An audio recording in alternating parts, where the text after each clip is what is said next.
কি রে বান্ধবীরা, তোরা না আমার বয়ফ্রেন্ড দেখতে চাইছিলি? দেখা দেখি কেমন দেখতে। দেখতে তো চাই। না দেখালে কিভাবে দেখবো আপা? কি? দেখা তাহলে দেখি। দেখি কেমন দেখতে আমাদের দুলাভাই। কই দেখি তো কেমন দেখতে। এই পোলা 2 দিন আগে প্রপোজ করছে আমাকে। আরে এটা তো আমার এক্স। আরে এটা তো আমার জামাই। তোরা কই পাইলি? কি বলেন আপা, সত্যি নি? এলাকার পোলা খালি চাইয়া থাকে। আরে কি বলে, এটা আমার প্রথম জামাই ছিল।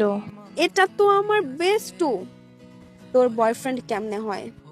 আরে এটা তো আমার বাচ্চার বাবা। চাইছিলাম লয়াল আর হয়ে গেল দয়াল। এখন আমি কি করব বান্ধবীরা? আজকাল কাউকে বিশ্বাস করা যায় না। ঠিক আপা, বেটা দেখি সব বেটিরে না চায়। মাহিন কি কয়, বেরিরে দোকা দিছো বেডা? কি কমো বান্ধবী, প্রেম করার আগেই শেষ।